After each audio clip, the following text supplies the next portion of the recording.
Hello, I'm Bernard Norcott-Mahany. I work at the Blueford branch of the Kansas City Public Library.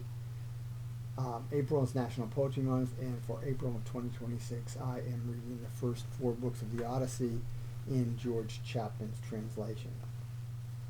So we're going to begin Book 2 today, and that will cover the next 5 days. So, Book 2, up to line 135.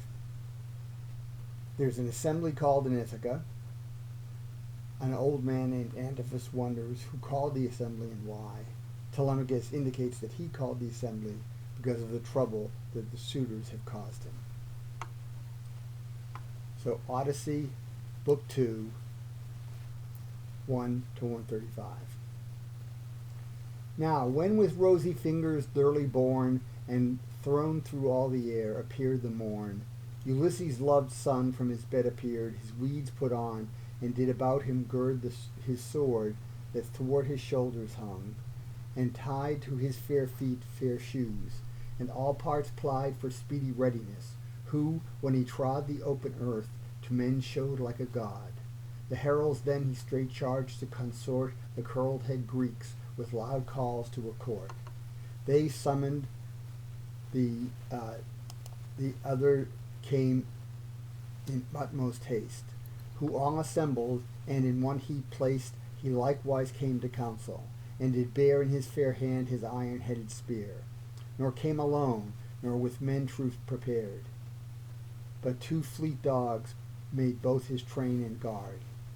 Pallas supplied with her high wisdom's grace, that all men's wants supplies, state's painted face. His entering presence all men did admire, who took his seat in the high throne of his sire, to which the grave peers gave him reverend way, amongst whom an Egyptian hero, crooked with age and full of skill, begun the speech to all, who had a loved son that with divine Ulysses did ascend his hollow fleet to Troy, to serve which end he kept fair horse, and was a man at arms. And in the cruel Cyclops' stern alarms, his life lost by him in his hollow cave, whose entrails opened his abhorred grave, and made of him of all Ulysses' train his latest supper, being latest slain. His name was Antiphus, and this old man, this crooked grown, this wise Egyptian, had 3 sons more, of which one riotous a wooer was, and called Eurynomus. The other 2 took both his own wished course, yet both the best fates weighed not down the worse, but left the old man mindful still of moan, who weeping thus bespake the session. Here, Ithacensians, all I fitly say, since our divine Ulysses' parting day, never was council called, nor session. And now by whom is this thus undergone? Whom did necessity so much compel, of young or old? Hath any one heard tell of any coming army, that he thus now may openly take boldness to avow, first having heard it? Or will any here some motion for the public good prefer? Some worth of note there is in this command, and methinks it must be some good man's hand that's put to it, that either hath direct means to assist, or for his good effect hopes to be happy in the proof he makes, and that Jove grants whatever he undertakes. Telemachus, rejoicing much to hear the good hope and opinion men did bear of his young actions, no longer sat, but longed to prove what this man pointed at, and made his proof in a cause so good. And in the council's chief place up he stood, when straight Picenor, herald to his sire, and learned in councils, felt his heart on fire to hear him speak, and put into his hand the scepter that his father did command. Then to the old Egyptian turned he spoke, Father, not far he is that undertook to call this council, whom you soon shall know. Myself, whose wrongs my griefs will make me show, and he that authored this assembly here. Nor have I heard of any army near, of which being first told I might iterate, nor for the public good can aught relate. Only mine own affairs all this procure, that in my house a double ill endure. One, having lost a father so renowned, whose kind rule once with your command was crowned.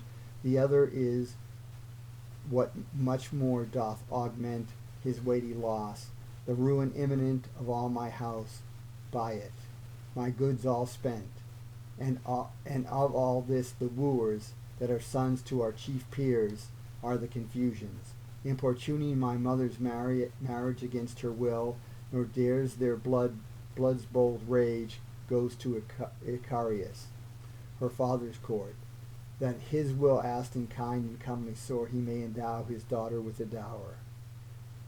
And she consenting at his pleasure's power, dispose her to a man that thus behaves may have fit grace, and see her honor saved. But these in none but my house all their lives resolve to spend, slaughtering my sheep and beeves, and with my fattest goats lay feast on feast. My generous wine consuming, as they list a world of things they spoil, here wanting one, that like Ulysses quickly could set gone these peace plagues from his house, that spoil like war, whom my powers are unfit to urge so far, myself immartial. But had I the power, my will should serve me to exempt this hour from out my lifetime. For, past patience, base deeds are done here that exceed defense of any honor. Falling is my house, which you should shame to see so ruinous. Reverence the censures that all good men give, that dwell about you, and for fear to live exposed to heaven's wrath, that doth ever pay pains for joy's forfeit, even by Jove I pray.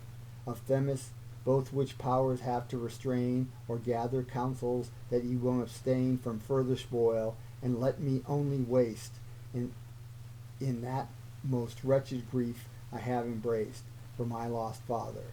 And though I am free from meriting your outrage, yet if he, good man, hath ever with a hostile heart done ill to any Greek, on me convert. Your like hostility and vengeance take of his ill on my life, and all these make join in that justice. But to see abused those goods that do none ill, but being ill used, exceeds all right.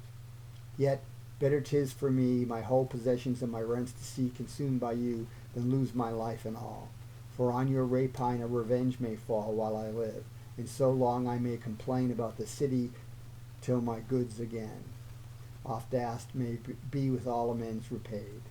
But in the mean space your misrule hath laid griefs on my bosom that can only speak, and are denied the instant power of wreak. This said, his sceptre against the ground he threw, and tears stilled from him, which moved all the crew. The court struck silent, not a man did dare to give word that might offend his ear.